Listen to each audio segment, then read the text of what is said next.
Well, good morning, everyone. My name is Ali Shivji, and I'm one of the principals at Optima Living, and very excited to be here with Dr. Adrian Wagg. It's also timely for us to be doing a webinar today in this context because as the world starts to reopen, it's important to realize there are many ways that we can live with COVID as we live with the flu or live with many other things that are out there, because I don't know there's going to be a world post-COVID. It's going to be with COVID. So with that, I'm really excited to introduce Dr. Adrian Wagg. For those of you who don't know him, he is the AHS Chair of Healthy Aging at the University of Alberta. He is just an expert in a bunch of different areas when it comes to aging, mental and physical health, bladder control, and bladder health. He also just has great socks and has a British accent, which I love because it brings me back to my time in London. So it's always a pleasure, Adrian, to see you and to spend time with you. And I think today, we wanted to cover an interesting topic around, bone health. And people, when they talk about bone health, everyone kind of gets bored and doesn't really think about it. So, we want to say, well, let's actually talk about it in the context of be agile, not fragile. Because, when we think about this at Optima and with Astor Gardens or with Wisteria or, all of our other properties, we think about this idea of agility and its link to independence. And that if you aren't agile, if you don't have the strength, if you don't have the flexibility, you don't have the ability to be independent and to engage in a life that you really want. And so, oftentimes people are frustrated with themselves, and we'll talk about, the person who drops their cane and can't reach it, or all these sorts of things. Would love to, at the end of this webinar, have people walk away saying, how important is it to think about my bone health and my overall agility and strength? What do I need to do in order to keep that up, and what mindsets do I need to have? And then how do I, both test myself as well as make sure that I'm keeping up with it, and how do I continually remind myself? And so that's the hope of our time together. And okay. So with that, I'll turn it over to you, Adrian, to start off and maybe give us a little bit of background about why is bone health so important? What are some of the things that really play a role in this regard? Okay, so clearly bone health is really important to you, but unfortunately you're never really aware of it until something goes wrong. You might say, well, much as though you're not born with your skin, the skin you're in now, you're also not born with the bone you're in now. By the age of 5, all of your skeleton has been replaced, and then it continues to replace at about 10% a year. As you get older, that process slows a bit, and also bone loss dominates. And that's okay. And for women, the major factor there is the menopause and the loss of estrogen's effect on bone. So women lose bone after the menopause at a faster rate than men. So we have these two kind of concepts, a thing called osteopenia, which is a low bone density, and then osteoporosis, which is very thin bones, such that if someone falls over, they'll sustain a fracture. And normally you should not fracture a bone if you simply fall. So we've got these two related concepts: an increased likelihood of falling, particularly after age 65. A third of people will fall in any year. That's okay, but if you fracture, there's a huge cost. You talked about agile and fragile. Preservation of agility is really important, and what's called fragility fractures are very common. Typically, you'll see people who fall over, put their arm out, fracture their wrist. But much more importantly are fractures of the hip. A hip fracture is really a bad thing if it happens as a result of a fall. You've got a 1/3 chance of getting back to the normal state you were before. A third of people who fracture a hip in any year are dead by the following year. It's a real signal of fragility. Before that, you might notice simple things like a loss of height. A sudden loss of height signifies a crush of a backbone, a vertebral fracture. So you might notice that your dress length is longer than it was before, or that your trousers are longer than they were before if you don't measure your height. Everybody loses a bit of height as they get older, but a sudden change may signify what we call an osteoporotic vertebral fracture. They're often not associated with any symptoms but the loss of height, but sometimes cause such pain that people need hospital admission. But vertebral fractures are probably the most common type of osteoporotic fracture. As we said, the menopause is a major factor for women, and slow bone loss occurs in men. There are things that make osteoporosis and bone loss more likely, and typically they are things like smoking, alcohol use, heavy alcohol use would make bone loss more likely. So you might then say, what can you do to preserve it? Your peak bone mass is achieved in your late teens, early 20s. So early exercise and early physical activity is important at maintaining your peak bone mass. And then you've got, if you like, a greater buffer as you get older, which will prevent you against going below that limit at which you're susceptible to fracture. So there are a few things you want to think about in terms of maintaining bone mass. Those are really around nutrition. So living where we do in Canada, vitamin D supplementation is really important, along with an adequate calcium intake. Vitamin D is the sunlight vitamin, and in Canada we don't get a lot of that, and often even in summer we're at the wrong angle of the sun to maximize this vitamin D manufacture in our skin. Yeah. So we need to supplement it. We can supplement that by using fortified foods, and many foods are fortified. Breakfast cereals, some bread, some flours, some margarines are vitamin D fortified. But easiest thing is to use a vitamin D tablet. And routinely, all of us should be taking 1,000 to 2,000 units of vitamin D daily to support our bone health. That also has an effect on muscle. And there's some evidence that it helps with a reduction in propensity to fall. So vitamin D for everybody. And then we need adequate calcium. So dairy products are the obvious sources of that, but some meats and fishes and some vegetables can help. Usually calcium, 500 milligrams a day if we're going to take a supplement, to a gram at most with a normal diet. If you can't use dairy products, then you might need to increase that to 1,000 milligrams or a gram a day of calcium. And that should be adequate. Okay, that's half the battle. The other half is, needless to say, the thing that we bang on endlessly about is exercise. And here, we've got different types of exercise to maintain bone health. It's not what you call aerobic exercise for a healthy heart. So walking or physical activity sufficient to make you a little bit breathless, but still able to talk. But here it's what we call resistance exercise or weight exercise. You can use your own body weight. For instance, if you're standing with a chair for support, for your balance, moving your ankles up and down, so you're raising your calves against your body weight, is an easy resistance exercise to do. Like just something like this? Yes, absolutely, but standing up. Okay, fair enough. All right. You can, if you have problems with balance, standing on a chair, with your hand on one chair, or at a kitchen unit, just to give you that extra support. A can of beans, a bottle of wine, whatever you like to use as a weight against which to exercise your muscles, because resistance exercise to maintain muscle strength and bone strength is really the most important thing. Can we go into that for a second? So what you're saying here is just walking. So let's say, for instance, I know many seniors, including sometimes my parents as well as grandparents, they like to walk. Okay, I'll go walk. That's my exercise.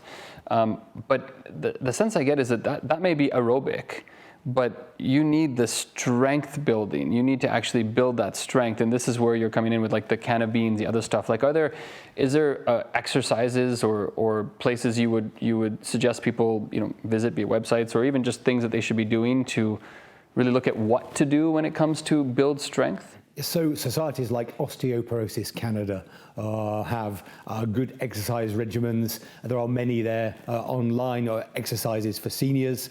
I would say that everybody should, if possible, join group exercises that are offered in the community or in facilities if they live there, and engage with that. Because those exercise classes not only cover the aerobic thing for healthy hearts, but do include resistance exercises. And then a third component would be exercise for balance and posture. So things like Tai Chi, things that really focus on balance are very important. As you get older, you're not as good at righting yourself if you get out of what we call your center of mass. So you tend to not be able to correct that and be at greater likelihood of falling, particularly if you turn around or change posture or have to stoop down or look up. And those are the real danger signs. So your walking is good, but if you can include a bit of gradient or stairs or something else in that, that will give you a bit of impact and resistance. And walking on a flat surface, great for your heart, not the best strengthening exercise. Yeah, that's interesting to almost think about. Kind of, if you were to simplify it down, it's like, okay, if you want to work on your heart, fine, walk on a surface. If you want to build up strength, almost think about increasing either the surfaces, be it stairs or otherwise, or increasing the weights, but doing stuff that's more than just your basics to get there. Yes, that's right. Okay, fair. How about, because this is an interesting point when we think about strengths and flexibility. When we think about that, and we're looking at flexibility, oftentimes people drop their cane, and they are the most scared when they do that because they don't know if they're going to fall or what they do, etc. And the psychology of that becomes so interesting. So I guess on the cane part to start, there are common things that probably cause more falls than others. Are there behaviors that people should adapt in terms of even the way that they do certain things, that if they just observe it more, they'll be less prone to falling because that's when you fall most? I know, like, for instance, at our facilities, Astor Gardens, for instance, we've got lighting so that people don't fall at night when they're going to the bathroom. But are there other things that you think people could do or should do that they would be less prone to falling? Yes, well, I think 1/4 of falls will happen in the home, whatever environment. So I think you're right in terms of lighting. Certain low-level lighting at night if you get up and move. For those people who experience a dizzy feeling because their blood pressure reflex doesn't catch up with them as they move, sitting on the side of the bed before you move off. Making sure you have sensible footwear. Stilettos at aged 80, slightly more risky behavior than they might be in a 20-year-old. So sensible footwear and sensible, well-maintained slippers if you're going to use those in the home. Non-slip surfaces, so there are environmental components to reduce falls. No clutter, remove mats. Making sure that you know where your pet is. Things like that are simple environmental modifications. And again, being aware, as you rightly said, if you're reaching beyond your sense of center of mass, don't. Get closer, make sure you're in your core center and reach a little way out of that, or hang on to something to remain stable. Very simple way of testing your agility is to do something we call a one-legged stand. If you can't stand on one leg for more than 10 seconds, then there's a problem and you need to work on it. And that ability goes down as you So, like, age. if I was literally going to do that right now, so if I'm going to stand, it's just like being able to stand like this for more than 10 seconds. How long can you stand 10 seconds. there? Yes, and right, that's fine. a good, simple timing thing. Okay, and so if I was a senior and I wasn't as agile, or rather I was thinking through this, could I use a chair to start and then try to do this? Absolutely. Or like what's the test? That's for right. it? Okay. You can use a chair first and train, and the balance and posture exercises. And there's something which is a really good falls program called the Otago system, named after the place in New Zealand, which is, if you like, the gold standard of falls, post-falls exercise classes to attend. And that program has been shown to reduce falls. And you can train. How do you?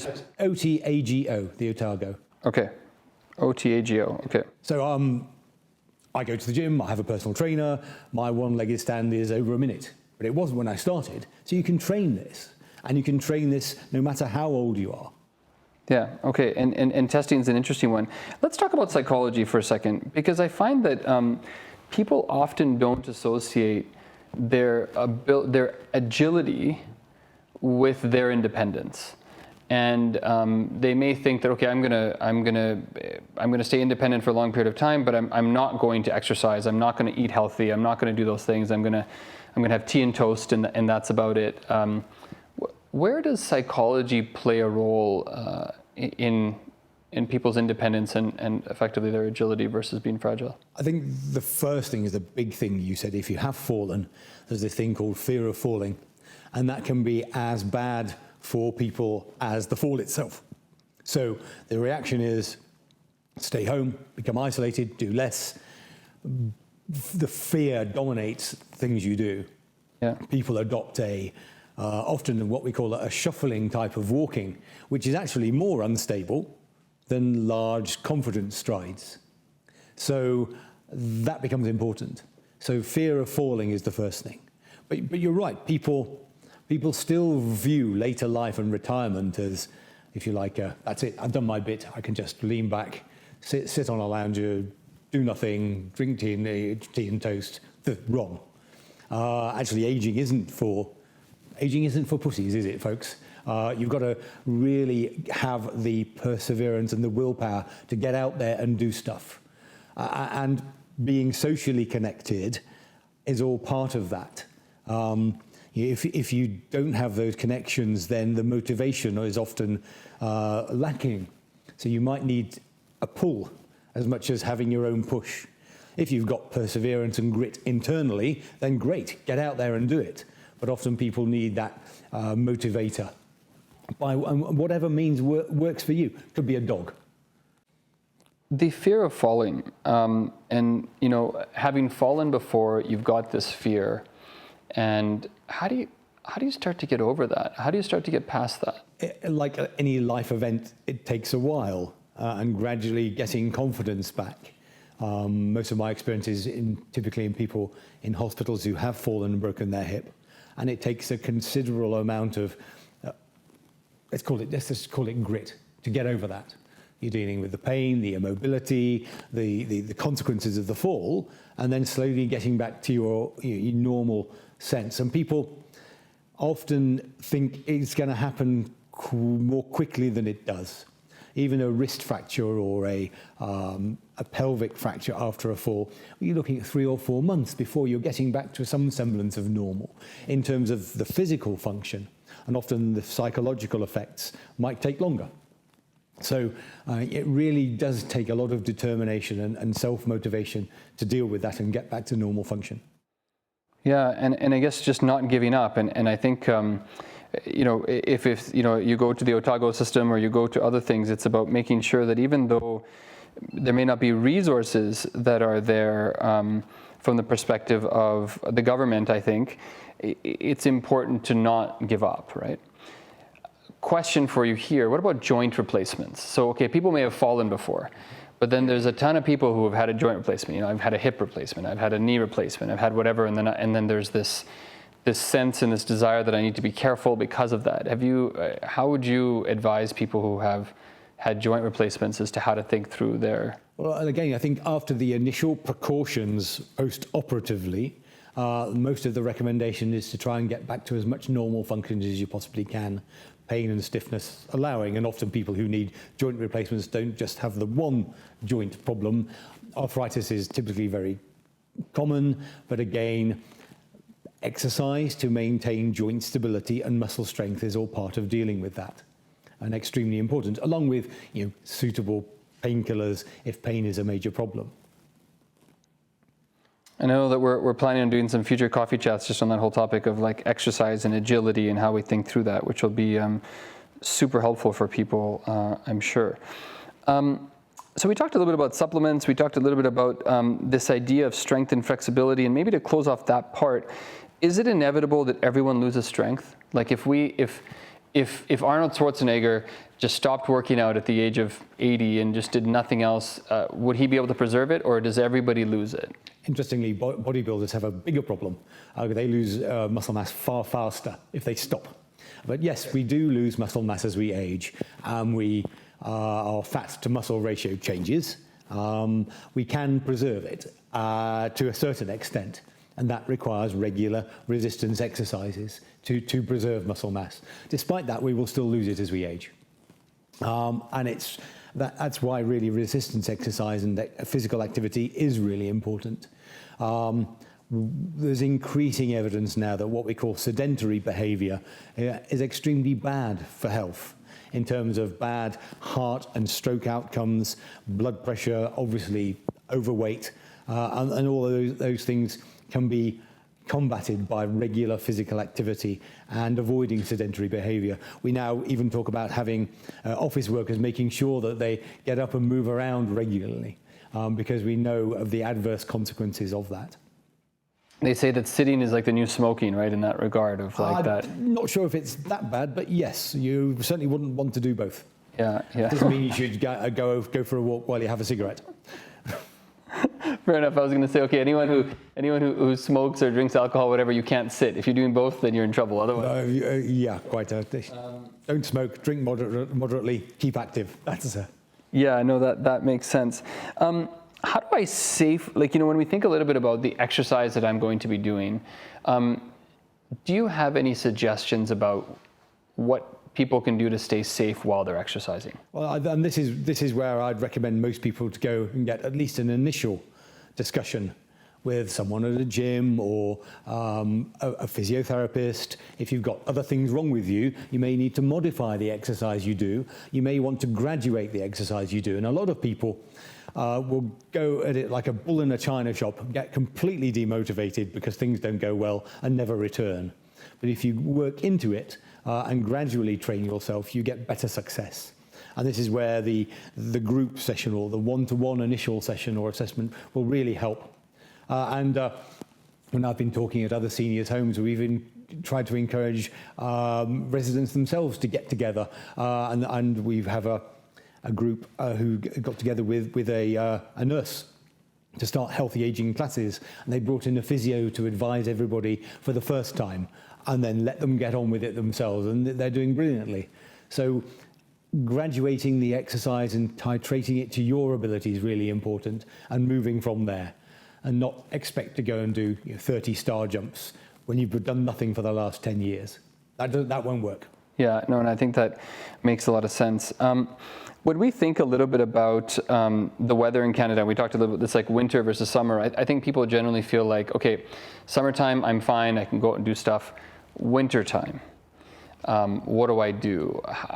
Thoughts on how people should approach seasonal behaviors when it comes to agility? Winter becomes much harder, doesn't it? So we certainly say on the turn, either autumn into winter or spring into winter into spring, sensible things for shoes, those grips that you can buy to put over your shoes to get out. Indoor walking, obviously important, and certainly where the design of facilities like yours becomes important, where there are circuits to do, or there are balconies or enclosed outdoor areas where people can walk, making sure that the sidewalks are clear for a reasonable amount of physical activity. There are mile walking clubs if people have the independence to get to them. So we can use the bigger enclosed areas, and gyms and rec centres are all going to be important there. It is increasingly difficult, of course, in winter to maintain that level of activity. Yeah, and I think it's interesting because sometimes people feel like by moving into any sort of residence that they're giving away a lot of independence or giving away a lot of other stuff. But we found most times over that the people come to us to live their best life. They come to us, they can have the right nutrition because they don't always cook the way they need to. They come to us because they can have the right physical activity, that they can have the regular check-ins with individuals, that they can have people checking in on them, and that there's this actual preservation of quality of life. That people forget sometimes. When you're at home by yourself, you're not talking to people regularly, you're not engaging with people regularly, you start to forget some of that stuff. That sedentary lifestyle can kick in very quickly when there's no activities for you to go to, or no one saying, hey, John or Bill, we got to go and go to this activity, etc. So we have found that very interesting. And I think even as we start to look at ways to engage people, even if they're in their homes, is how do we keep people active and engaged? Well, you mentioned exactly the right thing. It's around structure, and that's either a self-imposed structure or a structure which you can avail yourself of if you do choose to move into a facility of some sort. And I have patients who said, I'm fed up with cooking, don't do it anymore, don't look after myself, I'm just moving because I want to be cooked for and to be looked after, but then engage with things. And that's really important. Yeah, no, I think that's a really important point, for sure, as you think about that. Let's talk a little bit about the myths of agility. I mean, there are so many times where people are being sold certain things, or things just don't work, and I'd almost love to hear about, one, your thoughts on things that don't work, that are out there when it comes to how do you get agile, how do you strengthful, and then maybe some thoughts on technologies or other things you've seen that actually you've seen help people preserve their agility. So things that don't work, I think the first thing I'd say is there are no quick fixes, and there are often quick fixes that are advertised of various types, and routinely they don't work. So unfortunately, exercise isn't a quick fix. There is some evidence that those vibrating plates that you see in gyms and at other rec centres can actually have a beneficial effect. They do seem to have some effect on muscle and balance and posture, and they can work a little bit more quickly. I don't think, other than calcium and vitamin D, there are no supplements or minerals or vitamins that will help magically. A lot of people will take, say, chondroitin or glucosamine for joint health. And again, the evidence there is of very low quality and unconvincing outside veterinary medicine. I think there's one study that showed a reduction in the rate of cartilage loss in osteoarthritis taking chondroitin and glucosamine, but only on X-ray. No link with symptoms or pain or stiffness. So again, we're left with physical activity, exercise. But of course, if you do have established osteoporosis, so those thin bones which are so thin that put you at risk of fracture, then there are treatments on offer that can help rebuild that. As I mentioned, the bone is reforming and being lost all of the time. As you get older, the cells which eat your bone become more active than the cells that make your bone. And they can be blocked by certain drugs you can take even just once a week for established osteoporosis. So people should probably go to their doctor and think about getting a bone density scan. If they're then very low, they would be recommended to take not only vitamin D and calcium, but one of these drugs called a bisphosphonate, which is a weekly tablet, which helps rebuild bone mass and prevent fracture. You do need to keep taking them, and you need to take almost all of the doses to have an effect, but they've been shown to reduce the probability of having a fracture in the backbone, one of those vertebral fractures, but also hip fractures. So really important drugs to take if you have osteoporosis. If you have menopausal symptoms, and this is really for younger people around the menopause, then HRT is probably the thing to take. And there's been a rethink there in the utility of hormonal treatment for menopausal symptoms, and actually it builds bone very effectively. And sorry, HRT, is that just a hormone replacement therapy? Yes. Okay, perfect. No good if you're more than 5 years away from your menopause, however. Probably doesn't help at all. So the timing is very important there as well, as you think about it. I know people have asked us this, and we talked about it even in our last webinar, and this idea of like, okay, so I should go see my doctor, but it's COVID, so I shouldn't go see my doctor. What are your thoughts on that? It's probably just a rehash of what you've said in the past, but... Most of this can be done over the telephone. We're now starting to see diagnostic tests and imaging and investigations open up again. Things will now become easier. I think there will still be the screening to make sure you don't have respiratory or flu-like symptoms, but then there should be no bar to actually physically seeing your primary care provider. Yeah, no, I think that's definitely very helpful. When we think about people who have fallen, so I've now fallen. Well, sorry, not that I have fallen, but is there safe falling versus unsafe falling? Because there is something about saying that, okay, if you're going to fall, can we at least, can you think about how to safely fall versus not? Most falls are unfortunately unheralded, but yes, and physiotherapists can advise about safer ways to fall, if you like.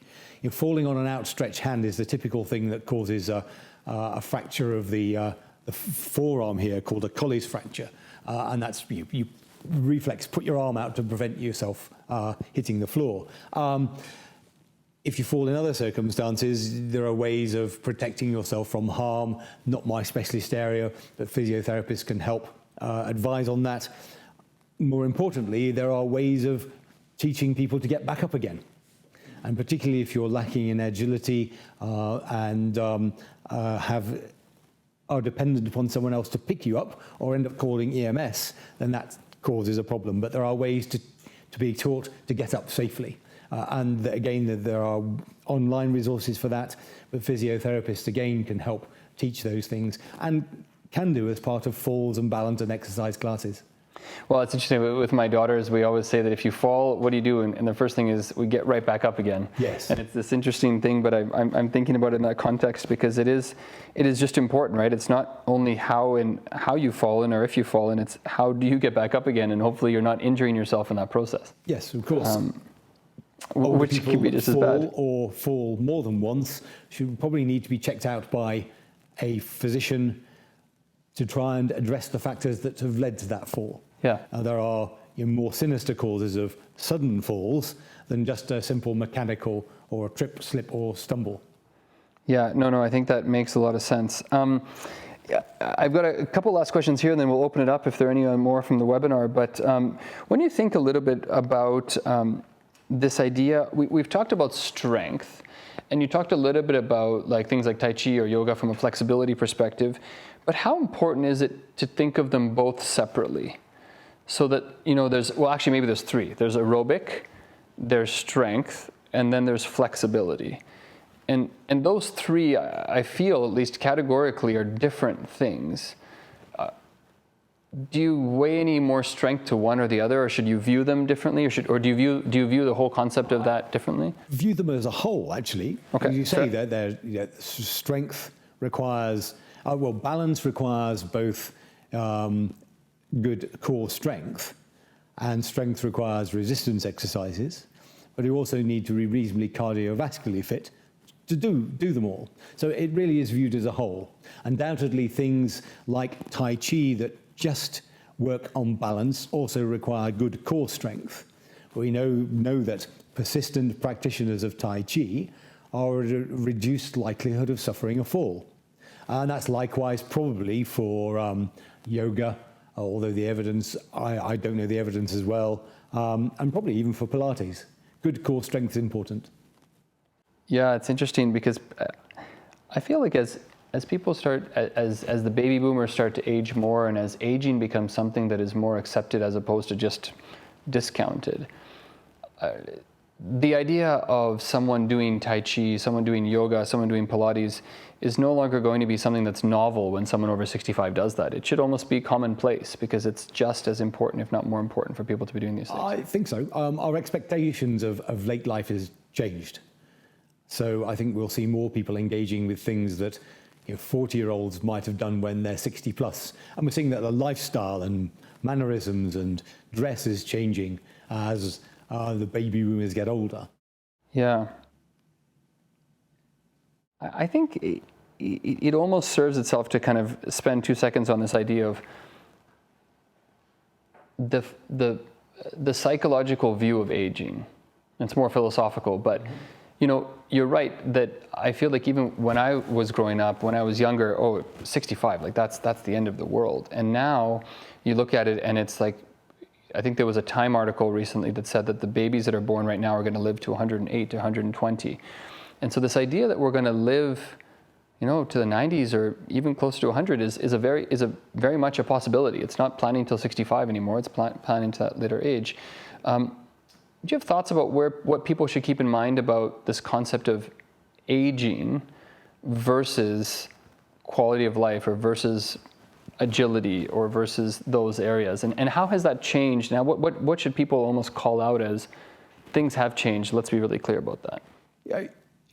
So life expectancy has clearly increased a lot over the last 50 years, largely due to medical advances. There's some evidence to show that may be tailing off a bit, but there are super aging societies such as Japan, where centenarians are not uncommon. So if we're going to square off that survival thing, so we've got good quality of life until we die, that would be great. The majority of people won't have that going out into the garden, suddenly dropping down dead, and that's it type thing. But our expectation should be for as many fit years as we possibly can. But that requires midlife and beyond active, healthy aging and conscious choices for healthy lifestyle for that to happen. You can never legislate for people making bad choices. You can only try and encourage good ones.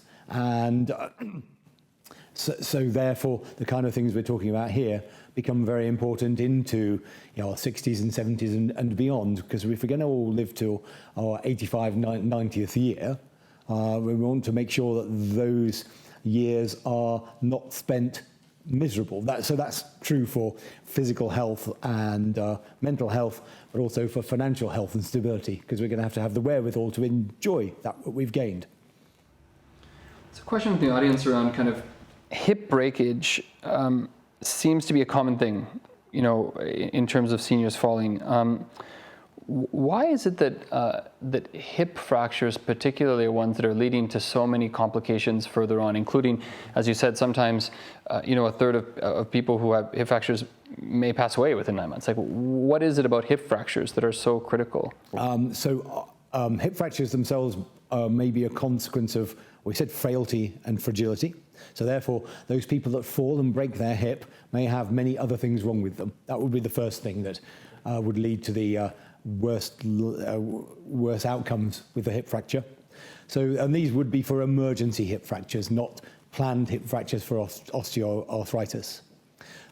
The neck of the hip bone is very susceptible to fracture from a fall onto your side.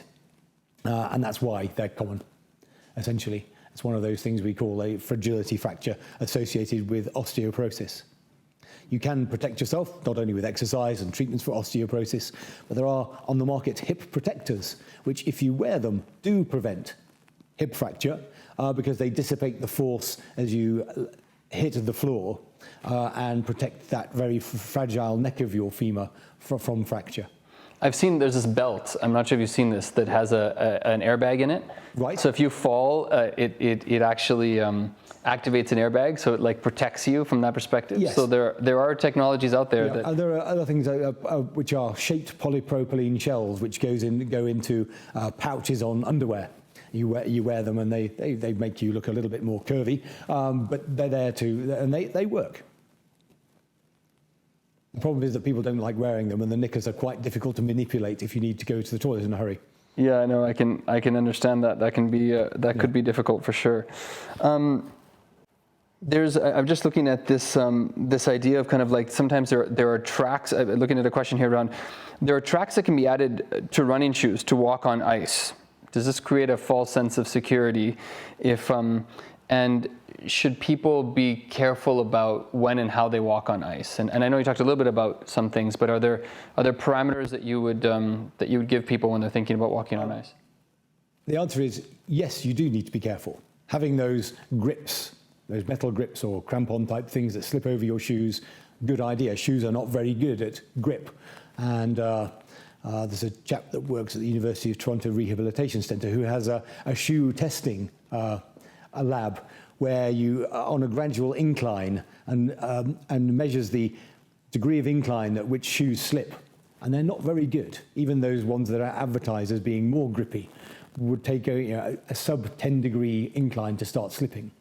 So taking adequate precautions is certainly important, particularly when we're in freeze-thaw time more than anything. Yeah, that definitely makes sense. Tell me about the idea of long versus short hallways.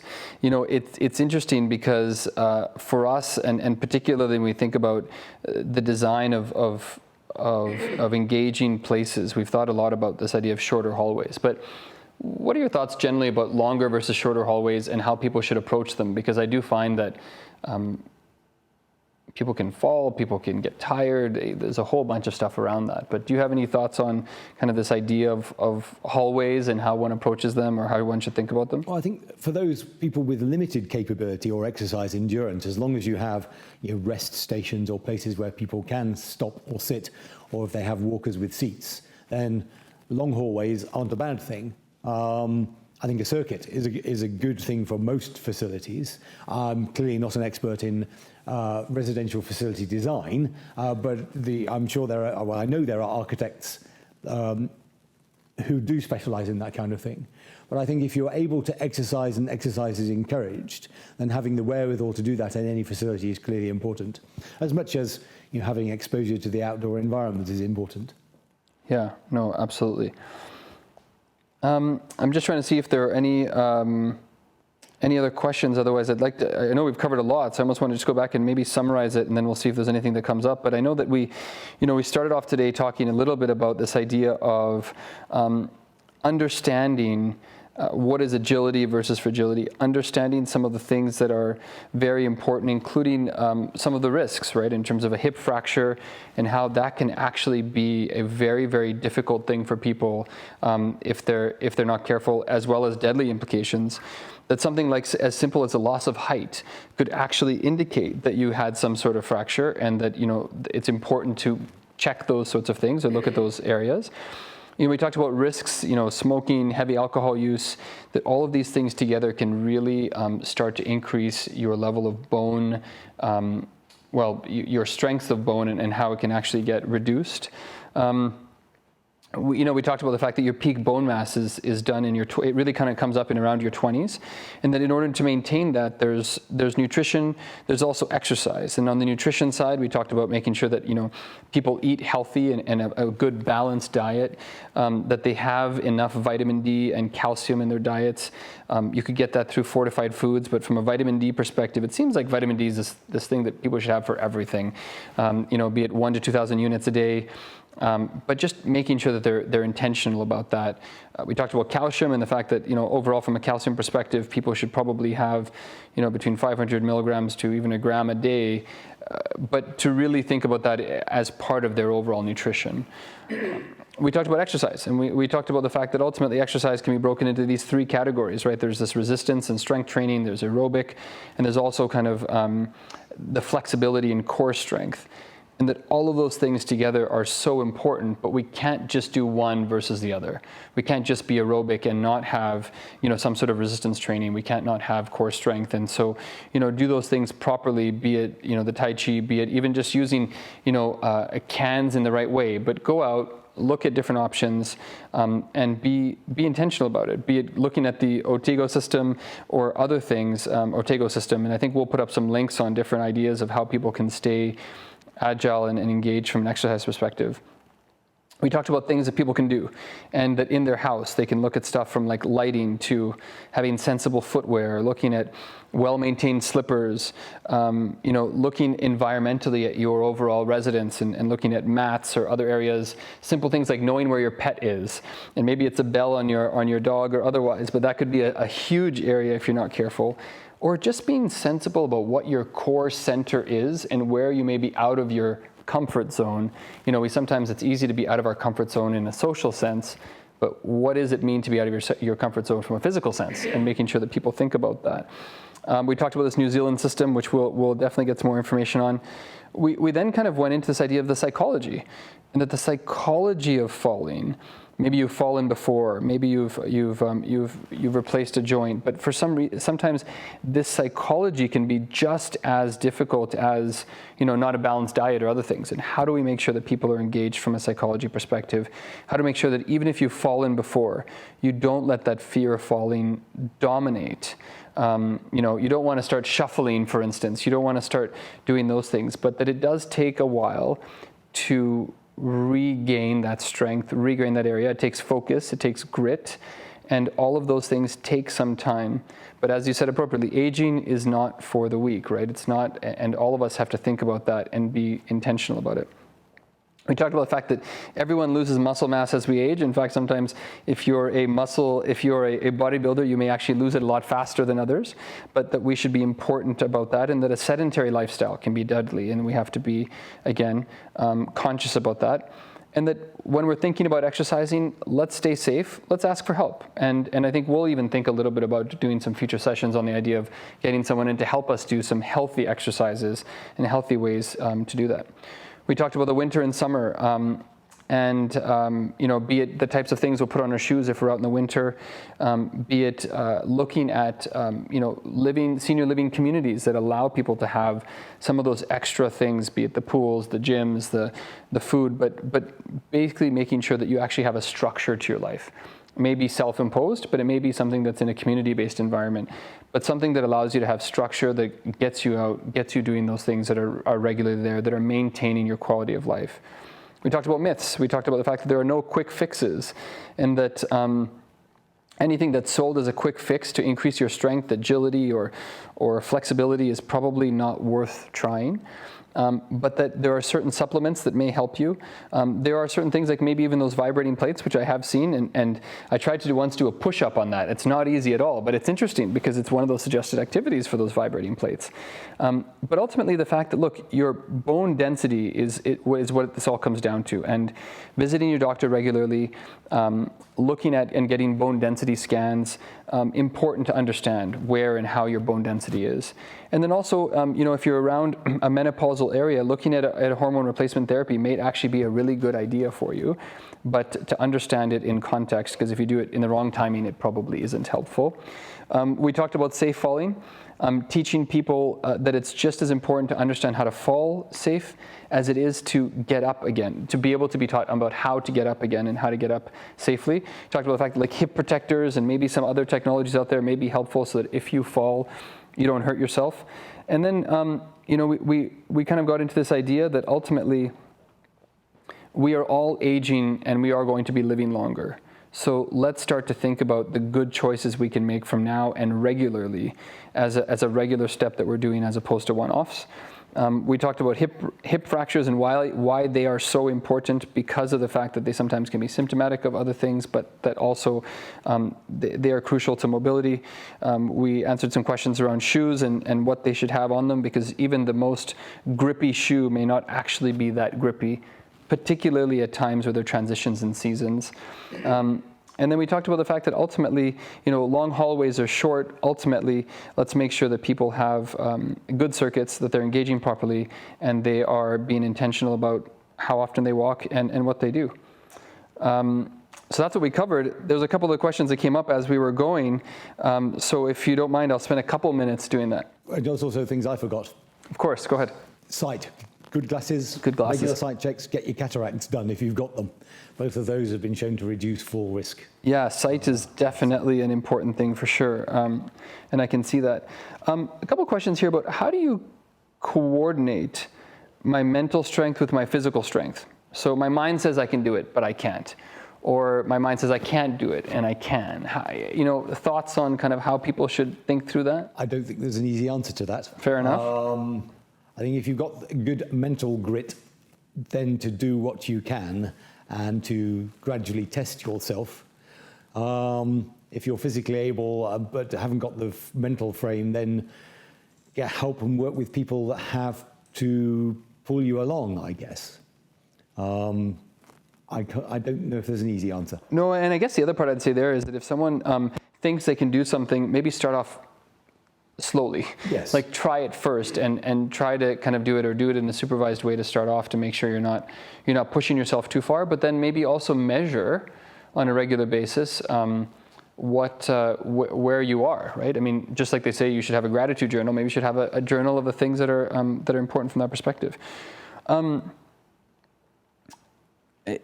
Is there a greater percentage of bone breakage with dementia? Like, is there any correlations there or things that people should think about? I think people with dementia are at risk largely because they undoubtedly have other things wrong with them and they're less likely to be physically active or may have problems adhering to medication. Certainly, people with dementia where it results in disorientation are at greater propensity to fall. So again, it's one of those multifactorial areas for which geriatricians are trained to look after and try and reverse the reversible. Undoubtedly, if you can learn and change behaviours, even if you're living with a dementia diagnosis, you can benefit from exercise programs and all of those things we've said. Yeah, and it actually clears your mind to have regular exercise too, which I think is very helpful. And it's good for your mental health, certainly, and maybe good for the quality of life of both the person living with dementia and the caregiver, care partner. How do you minimize fear? And we talked about psychology. Is there anything about fear and how to do that? Because I think fear probably does, play a role in the risk of breakage and other stuff. But is there anything that people should keep in mind when they're thinking about fear? Don't think there's an easy answer. I'm sure that cognitive behavioural therapy works for many. How to gain access to that, I'm not sure. Fair. And there's interesting things around CBT as well. So I think the cognitive behavioral therapy could be one thing for sure. Okay, that's helpful. Well, I guess I want to thank you so much for taking the time. It's always helpful to have you here. I know that in the coming months we're going to be looking at a bunch of different topics, and one of them that we're thinking through for next month is this idea of intimacy. Be it dating, be it sex, be it other parts, but just how do we make sure that that people are engaging in a quality of life worth leading when it comes to dating, intimacy, sex, sexuality, etc. Not necessarily a topic that people are that excited about or sometimes they wince about, but when it comes to aging, it's such an important area that people should just understand. Well, maybe it's helpful for you even to talk about your thoughts on that, be it cruise liners or otherwise, because it's just interesting to get some thoughts that preclude it, right? Varying expectations often ingrained from our parents, attitudes to sex in later life, often something you don't do, something in which you don't engage, a lot of myths, a lot of fables, a lot of expectations which don't really jive with reality. So I'd hope that we could talk about what we know about people really get up to, what counts as sexuality and intimacy, the variable beliefs between men and women, and how to get help if there are problems, and how to engage. And again, it's an extremely important part of quality of life as you get older. You don't assume that you're over 50 and that's your lot mate. Yeah, no, that's a super helpful topic, and I think one that we look forward to catching up on very soon. Okay. Thank you. Well, thank you. Thank you.